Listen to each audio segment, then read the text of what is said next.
Hello students, welcome to my class 8. I hope everyone will be fine there. Today I will continue the chapter history, that name is colonialism and urban change. Yesterday I have told you about the colonialism. What is the meaning of colonialism? Yesterday यहाँ पे colonialism का spelling भी बताया गया था. फिर यहाँ पे अर्बन चेंज, अर्बन मीन्स शहर जो है कैसे चेंज हुआ था. और मैं ये भी बताया था कल कि अर्बन क्या होता है और रूरल एरिया क्या होता है. अर्बन एरिया क्या होता है, what is the urban area and what is the rural area and how they have been changed. So let's see here. Here I will start the de-urbanization.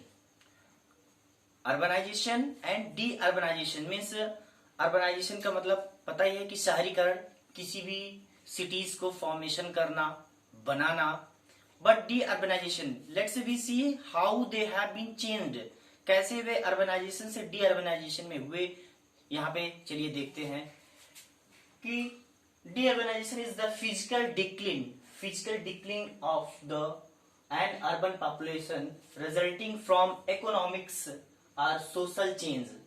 कहने का मतलब यहाँ पे दे रहा है कि इसका जो फिजिकल डिक्लिन है, इसका जो कारण है डीअर्बनाइजेशन का, ये कारण है कि जो पॉपुलेशन है वह क्या होता है, वहां से चेंज हो जाता है. कहां से, इकोनॉमिक्स, यानी जो आपका इकोनॉमिक है कंडीशन है वह चेंज हो जाता है. It is commonly defined differently.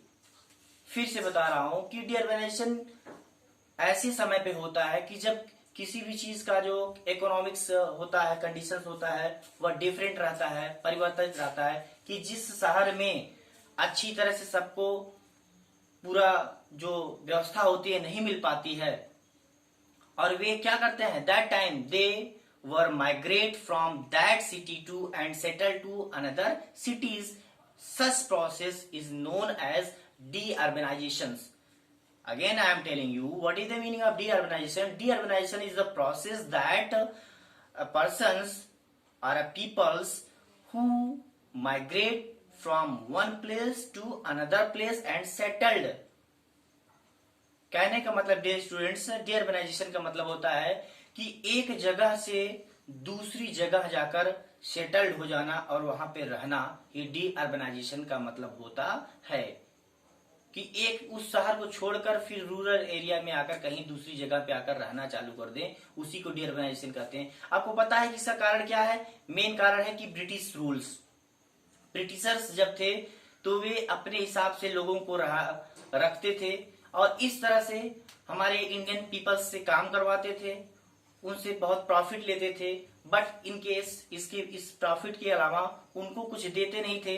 तो ऐसा लगा लोगों को कि उनके दबाव में आकर लोग जगह उस छोड़कर अलग अलग जगह पर सेटल्ड होना चालू कर दिए.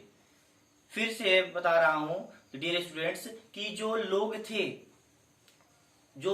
थे अपने भारत के, जब यहाँ ब्रिटिश वाले आए थे, वे रहना चालू किए थे कॉलोनी बनाकर. तो उस समय जब हमारे भारतीयों के ऊपर प्रेशर पड़ने लगा, किसके द्वारा, ब्रिटिशर्स के द्वारा, तो जो शहरों में लोग रहा करते थे वे क्या किए, उस जगह को छोड़कर दूसरी जगह पर जाकर रहना चालू कर दिए. इसी प्रोसेस को डीअर्बनाइजेशन बोला जाता है. क्या बोला जाता है, इसी प्रोसेस को डीअर्बनाइजेशन बोला जाता है. यहाँ पे है नेक्स्ट पॉइंट है इस चैप्टर में कि growth of town under colonial rule. Means some towns were formed under the colonial rule. कुछ शहरों का निर्माण हुआ था, कुछ शहरों को बसाया गया था. जब ब्रिटिश वाले लोग थे तो उन्होंने कुछ शहरों का निर्माण किया हुआ था. क्या किया हुआ था, कुछ शहरों का निर्माण किया हुआ था उसके समय में. जैसे the British built towns in the hills where they could spend time away from hot and humid planes.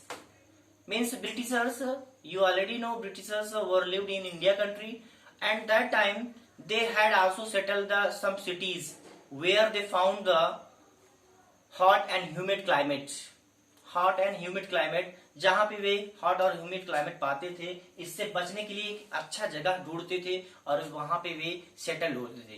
कहने का मतलब कि कुछ सिटीज को ब्रिटिशर्स के द्वारा बसाया गया था, जहां पे ब्रिटिशर्स लोग रहा करते थे, क्योंकि वे हाई प्लेसेस पे रहते थे, जहां पे उनको थोड़ा गर्मी से बचने के लिए कोल्ड प्लेसेस मिले, वहां पे बसाते थे। तो इस तरह से हम बोल सकते हैं कि इनका जो टाउन्स था बसाया गया था वो ब्रिटिशर्स के द्वारा बसाया गया था।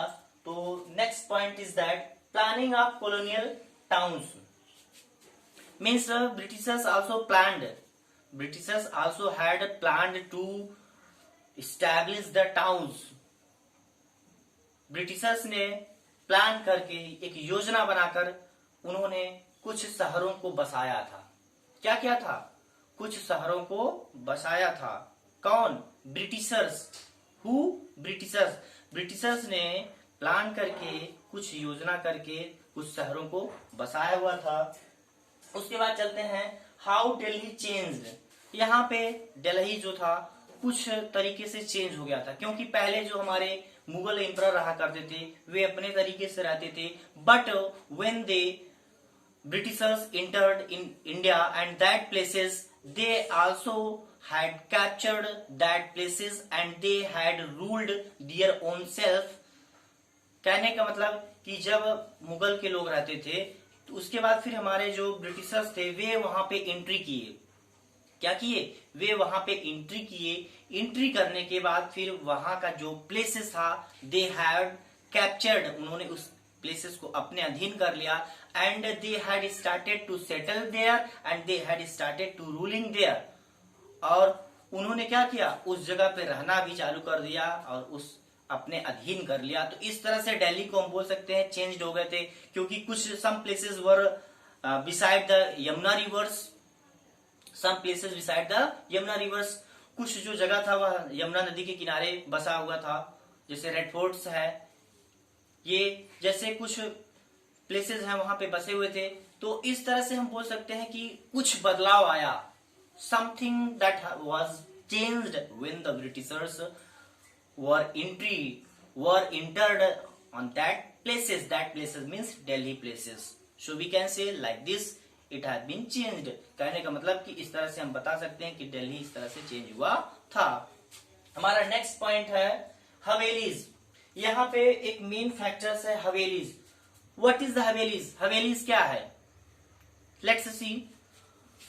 The havelis were meant for large joint families and their servants. Haveli एक बहुत बड़ा महल होता था। क्या होता था? बहुत बड़ा एक महल होता था, एक जगह होता था, प्लेस होता था जहां पे ज्वाइंट फैमिली, आपको पता है कि न्यूक्लियर फैमिली होती है, ज्वाइंट फैमिली होती है। तो ज्वाइंट फैमिली मीन्स होता है कि पहले आप यहाँ पे ज्वाइंट फैमिली का मतलब जान लीजिए, आपको पता होगा लेकिन मैं फिर से बता रहा हूं। A family which lived together, parents, grandparents, son, uncle, aunts and other relative lives together. Joint family होता है कि जिसके माता पिता, उनके भाई बहन, उनके दादा दादी, उनके और रिलेटिव एक साथ में रहते हैं, उनको ज्वाइंट फैमिली बोलते हैं। तो उस समय जो हमारे राजा महाराजा हुआ करते थे वे भी ज्वाइंट में रहते थे, बड़ा परिवार होता था, उनका एक बहुत बड़ा परिवार होता था। तो वे उस परिवार को लेकर साथ में चलते थे और रहते थे। तो इसके लिए राजा महाराजा बहुत बड़ी बड़ी हवेली बनाते थे। अभी आप सुनते होंगे कि बोलते हैं कि हवेली, अभी आप कहीं देखते होंगे, सुनते होंगे कि वो राजा की हवेली है। तो हवेली का मतलब यही है कि जो एक बहुत बड़ा प्लेस है वहां पे ज्वाइंट फैमिली के साथ, और उनके जो नौकर हुआ करते थे, सर्वेंट्स, राजा के जो सर्वेंट्स हुआ करते थे वे भी उसमें रहा करते थे। फिर यहाँ पे लिखा गया है the havelis had courtyards. Courtyards means होता है आंगन। द हवेलीज हैड कोर्टयार्ड, उनके पास एक बहुत बड़ा आंगन भी हुआ करता था। Surrounded by many rooms. कहने का मतलब कि आंगन होता था, आंगन के चारों तरफ क्या होता था? रूम होता था, जिसमें औरतें रहती थी, उनके घर के और मेंबर्स रहते थे और सर्वेंट्स भी रहा करते थे। तो डियर स्टूडेंट्स, हवेली के बारे में आपको क्लियर हो गया होगा। तो यहाँ पे फिर से एक बार मैं रिवीजन कर रहा हूँ इस पॉइंट्स को, टॉपिक को, कि जैसे डीअर्बनाइजेशन के बारे में मैंने आपको बताया कि what is the meaning of deurbanization. उसके बाद फिर यहाँ पे है कि growth of town under colonial rule means some towns had been developed during the colonial rules means Britishers rule when the Britishers were ruling। कहने का मतलब कि कुछ शहरों का निर्माण हुआ था जब ब्रिटिशर्स लोग रूल कर रहे थे।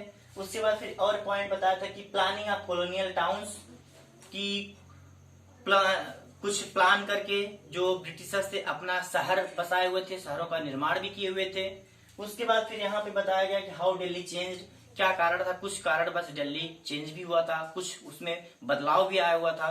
फिर नेक्स्ट पे था कि हवेलीज, हवेलीज का मतलब अभी मैंने आपको बताया। So dear students, I hope you will listen very carefully this video. Still you have any doubts, then you can ask me. Thank you for listening me today. Thank you.